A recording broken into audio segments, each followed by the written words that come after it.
This is Dale Jr., and you're listening to Dirty Mo Radio.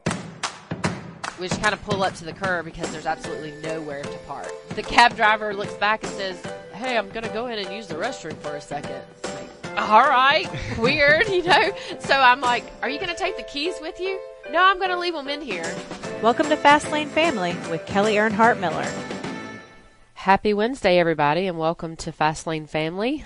Today in studio, I have my awesome husband, LW, with me today, and I'll go ahead and tell you that I had a tooth pulled last Thursday, and it was kind of a last-minute thing. Went to the dentist on Wednesday, and I was able to get it done on Thursday. I'm not so sure about that decision now because I've been in pain and have a whole swollen jaw and gum since then, and also developed a sinus infection and sore throat, so I might sound a little crappy today and have to clear my throat and whatnot, so I apologize for that in advance. But we wanted to start off. We left off last week talking about the girls and their first night at Millbridge, Carson and Kennedy, and their racing, so we wanted to kind of pick up with that and let you know how they did. Kennedy had a great race. She finished second in her heat race, really competitive, and you have to know a little bit about Kennedy's background in racing, and we might have touched on it a little last week, but when she first started racing about 3 years ago, she was pretty aggressive, so aggressive that she took a couple early tumbles. Yeah, 2 hard wrecks. Yeah, 2 hard hits, which kind of softened her a little bit, and she didn't mash the pedal quite as hard after that. And then something came across her about halfway last year, and she started getting on the pedal again and getting more aggressive, and so she ended up second in the heat race. Really on the bumper of the leader, was mad that she couldn't get past him. She wanted that win, and ended up starting third in her race of 9 karts and ended up finishing fourth. She ran third for most of the race. Right towards the end, she got hung up with a lapped car, and the fourth place car got around her for third, and she was not very happy about that. She was the sore loser of the night on that one. Took her about 5 minutes to get out of her car after she went to get calmed down. She tried to convince us that there was another car out there that drug her back to finish fourth, right? Yes. And she tried to convince us that's why she was fourth, and she was very upset with that. But the heat race was the most fun because she ran the last probably 4 laps of the heat race, just tucked right up under the leader, and had to bumper on him halfway around the track just about every lap. So she was gouging on him, and it was pretty cool to see some kids go racing hard like that. Yeah, it was really fun. She's 8. She races with kids that are 5 to about 10, I think. So she has a good time. And Carson ran her first event in the 500 Open division. The night went real smooth for her, I thought. She finished third in her heat race. Yep, she qualified 6th overall on time trials out of 12 cars there, right? And then in the race, she just ran a solid 4th all night long.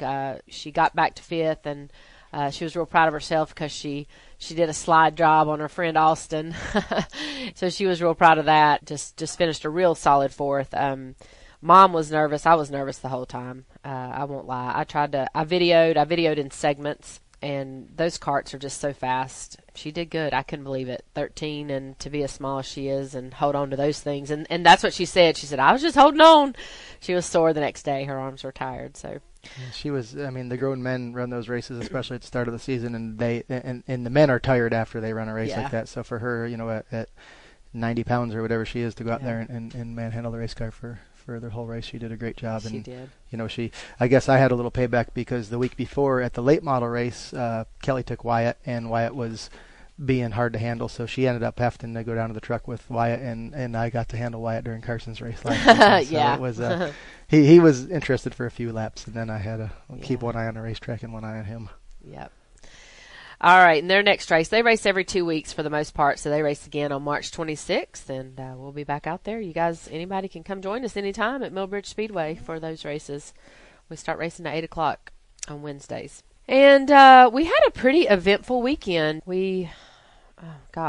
I don't remember what Saturday was. What was Saturday? The tooth extraction on Thursday. Yeah, that put me down for a couple days. She missed a couple days, but no, we actually had Junior Motorsports late models finished 1-2 at Hickory on Saturday with Josh Berry and William Byron, so that was an awesome accomplishment for the late model team. And then early Sunday morning, Kelley and I got up with Carson and took our family trip to California.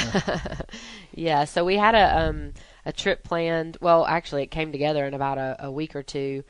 We've been working on some projects with Carson, trying to see what we could develop in the acting business, basically, and maybe a show with her as the centerpiece. So we went out and visited some folks in California just to really get a feel for what that entails. And as a mom, I have a lot of questions about, how that works. And Carson, her whole life really has been, she's a performer. I mean, since she was 2 or 3, she's always wanted to have a microphone and sing and perform in front of people, when you have family over and guests and things like that. She's always dragging out her music and microphone, and she still does to this day.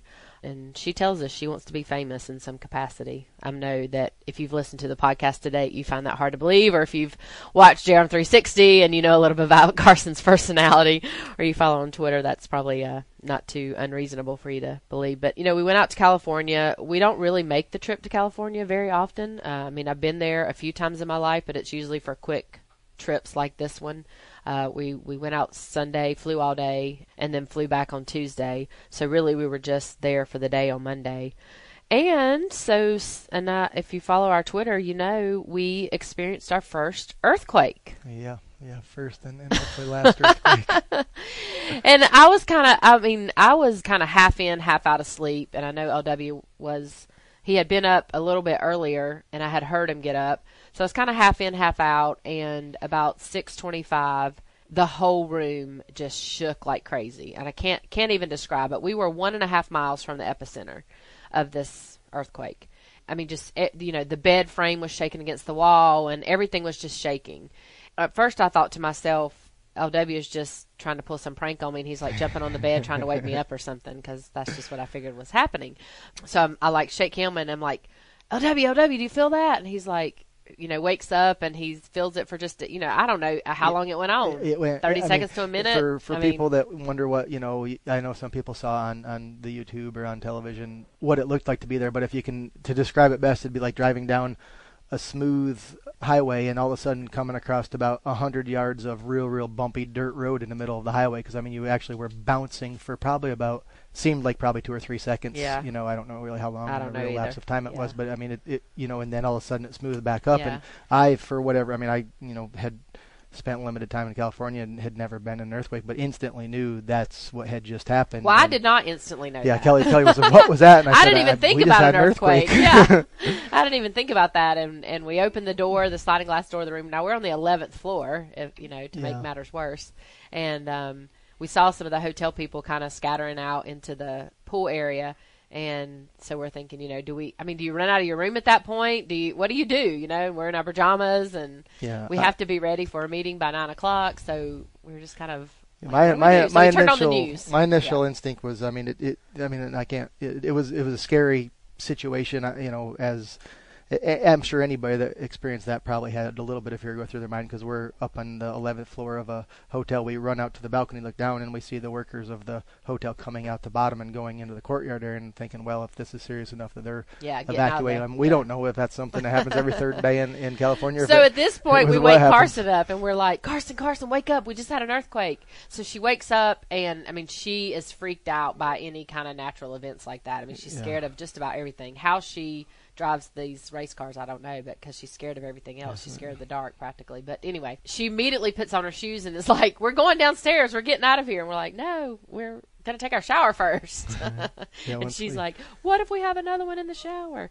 So that was quite eventful. So after we kind of got settled down from that, and we went out to our meetings, basically we just spent the day on some show sets for a couple of the Disney shows. And the idea for us was just to kind of get a feel of the filming and how it works all day, and talk to some of the parents of the cast members, and talk to some of the cast, and see how they got involved in the show and what they like about it and things like that. So it was just kind of a watch and learn scenario for us. And we spent pretty much all day on the set of Disney's show Kickin' It. And we also got to walk over to a couple of the other sets. My kids like the show Jessie, and also a new show called I Didn't Do It. and just met some of the family members and the cast members and whatnot, and talked to some producers and just people involved in the business. I was really surprised myself how many race fans were amongst those people. Yeah, it was a real neat experience, I thought. And as a dad, whether you like those shows or not, you have to watch those shows. So it was neat to see some of the child stars. When we went to the other sets that I was familiar with just by watching Kennedy and Carson and their television. So I mean, it was neat, and it was the whole idea was for us to talk to other parents and just see how the whole thing unfolds. Which the parents were really cool because you got to get their perspective of how things go, and probably told us some information that we needed to know, and maybe some that would better have been left unsaid. So you still have that. They were just trying to tell it all to us. Concern in your head of is this a good direction to go or not? So I mean, it was really a learning experience for everybody. And in Carson, I think you watch those television shows on television that take 30 minutes to play out, and to see 9 hours of what filming, they did, to make a few minutes of that show. I think it was, a neat eye-opener for her to realize the work and all of the effort that goes into just doing one episode. Carson's ready to move there, by the way. She was ready. When we landed the plane, she was telling us on the way to the hotel from the airport how this was going to be just a wonderful place for her to live because she loved it, and she's ready to go there. We actually landed in LAX, and before we got to the hotel, which I wasn't even aware that Carson knew we were staying, she was telling us exactly how many miles we were from all the places that she wanted to go shopping. So I thought that was quite interesting. Yeah, she'd done a lot of research for herself about the places she wanted to go visit. We took the rest of the afternoon. We went down to Santa Monica and just walked around on the shops down at the promenade there, and went out to the ocean and looked over the pier and really just shopped and people watched. It was a neat experience. I mean, we're from the East Coast here, and we kind of, I guess, consider ourselves country people, but I love the United States, and it's just neat to see everything. And I mean, even for me, it was really a lot of neat things you see out there, and gives you different perspectives of how people live and why people act or who are who they are, because it's like you're still a part of the United States, but yet you're in a different world. So, I mean, it was neat to take it all in, and, I mean, there's great people watching for sure. So, to get back from Santa Monica to the hotel, we had the luxury of having a car service take us over to Santa Monica. As a result of coming off of our meeting, we had the car service. And then headed back, we also had the luxury of taking a cab back, which wasn't it's not a bad way to ride, don't get me wrong, but we asked the cab driver what the closest In-N-Out burger was, because Carson had to have an In-N-Out burger before we came home, and we were leaving bright and early Tuesday morning.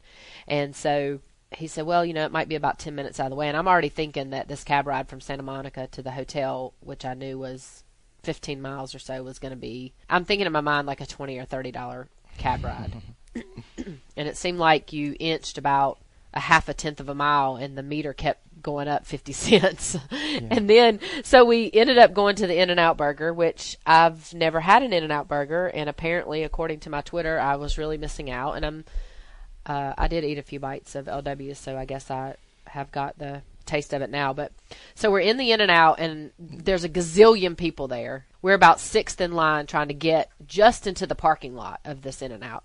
And LW says, well, you know what? I'll run in with Carson, and we'll just run through this little opening across the drive-thru, and we'll run in and get what we need. And Kelley, you just stay here in the cab, and then by the time y'all get a parking spot, hopefully we'll be done and, get back out to the cab. I mean, first thing that's going through my mind is your husband's leaving you in this cab. I'm the female here. Your husband's leaving you in this cab by yourself with this cab driver you don't know anything about. In my defense, at that point, we were committed to the cab driver because we were riding with him. And on the same token, the crowd of people around the In-N-Out burger, I felt that Kelley was probably safer. Well, yeah, that's where I was going. So I didn't really know which place I'd be safer in, the In-N-Out burger or the cab. So anyway, so I stay in the cab. We just kind of pull up to the curb because there's absolutely nowhere to park. The cab driver looks back and says, hey, I'm going to go in and use the restroom for a second. I'm like, all right, weird, So I'm like, are you going to take the keys with you? No, I'm going to leave them in here. And no, I wasn't thinking I was going to pull a Jeff Gordon and take this cab for a ride. That's what everybody was telling me to do on Twitter. Those were not my thoughts at all, to take this cab for a ride, because A, it was extremely crowded where we were. I was concerned that someone was going to jump in the cab and take off with me. And I'm sitting there tweeting about it, and everybody's like, yeah, take it for a ride, take it for a spin, do some donuts, do some hot laps. And I'm thinking, I'm more on the scared side here than I am thinking about taking this cab for a ride.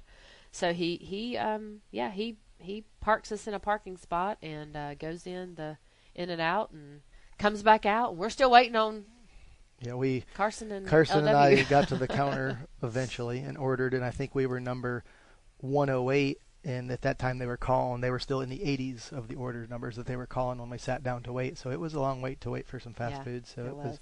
I had one bite of the burger, so it was okay. I don't know. I didn't really, I guess, get the whole enthrallment of the In-N-Out burgers. So. Yeah. So we took it back to the hotel, and I took a few bites of L-Dub's burger. I think what it is, it reminds me of Steak and Shake, which is what we have out here, really. Yep. And maybe they have some special ways they do things. People kept saying, get it animal style and find the not so secret menu and all those things. So I would kind of liken it to the Steak and Shake. Yeah, and I can't lie. The fact that I even went in was because I wanted a piece of apple pie or some kind of sweet. Yeah. And the only sweets they had was milkshakes. So I was disappointed in the dessert menu at the In-N-Out burger.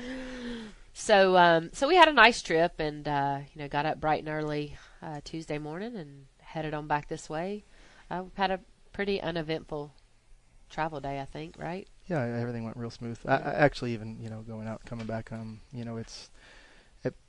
people that travel know that when you're flying in and out of airports, it seems like you're just waiting for something to go wrong. But all in all, we'll take what we had. We had a couple hiccups on the equipment on the airplane that we were on, but other than that, everything went real smooth. I don't call that a hiccup.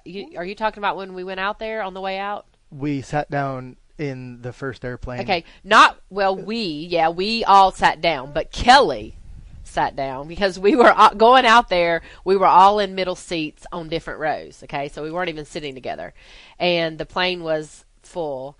And so on my aisle, this cute little lady, sitting in the window seat. And I'm going to get into the middle seat. And I sat down, and I thought to myself, it smells terrible right here. And the lady says, I think someone threw up right here. I'm like, oh, my gosh. I said, that's exactly what it is. That's the smell I smell. So she literally, it was on her. Oh, yeah. It was on her seatbelt. It was on her seat. It was on the tray table. It was on the seat in front of her. It was on my seat. It was on my tray table. It was terrible. So the flight attendant, I said, well, let me go see if she's got some, wipes and paper towels and everything we can use. The lady was a nurse, so she's like, it doesn't bother me. I deal with this all day. I'll clean it up. No big deal. And the flight attendant kept wanting to bring the cleaning crew on, and we were already... Yeah, the flight attendant wanted no part of touching it or helping clean. No, the flight attendant did not want to help us. Some little wipes to clean with. And she gave us about 8 little sanitary wipe things that are in packets, like you get after you eat some ribs. So me and the lady looks, and she's like, these are not going to be enough. And so we started, getting them out and wiping things down, and ended up okay. But it was throughout the flight, me and the lady kept looking at each other because we would find it somewhere else, and it was terrible. It was awful. All right, now it's time for Ask Kelley. Remember that you can submit your questions on my Twitter at Earnhardt Kelley, and just use the hashtag Ask Kelley. So here we go. All right. At D Junior Burr Girl wants to know, what is your favorite thing to do with your family that is not racing related? I want to know what her Twitter handle name means first. I can make out parts of it, but not the whole thing. So our favorite thing to do, I don't know if we have a lot of things that aren't racing related because we kind of tie everything. And I'm going to say camping because that really is our favorite thing to do outside of going to the races. We try to camp probably a half a dozen times a year. Sometimes those trips are relative to racing, and they were a lot when LW raced the modified tour. We really would take the camper to all the modified races and kind of make a weekend family trip out of those and go to the races on Saturday. But now we have a kind of a list of places that we want to camp, and we try to knock off a few of those every year. All right. The next one is at Trom Blumpkin. You've mentioned in previous podcasts that you raced against your brothers, but this person wants to know, have you ever raced against your father, or did you? No, I never got the opportunity to race against my dad. my dad really didn't get the opportunity to come to a lot of our late model races and even watch us. And, I think the closest thing I could say that, we did to race against our dad might have been something on the farm where we were just messing around or joking, or, a foot race or something where he kind of double dog dared you to do something. So, yeah, nope, never got to race against him in a car. At Shelley P107, do you have a favorite recipe that was handed down from a family member? Oh, yeah. If you don't know it, my grandmother Earnhardt wrote a cookbook with Jeff Gordon's mom, Carol Bickford. There's a lot of great recipes in that book that my grandmother and Carol both put in there from our families. Really, the thing that's cool about that cookbook is the stories that go along with them, and my grandmother tells about how certain recipes came about or why we did certain things. But probably one that comes to mind is Sundrop Pound Cake. And for those of you that don't know what a Sundrop is a citrus drink that was, I guess, pretty much born in North Carolina. Mm-hmm. My family kind of lived on Sundrop out of Kannapolis, and my grandmother found a unique way to make a Sundrop pound cake, so that'd probably be my favorite. At Crazy Mike B wants to know if Junior Motorsports would ever field a cup car in the future. Wow, we've been asked that question a lot, and I think I even seen Dale answer that question on Twitter in the last week or so. That's not really in our field of vision here. We enjoy being in the Nationwide Series.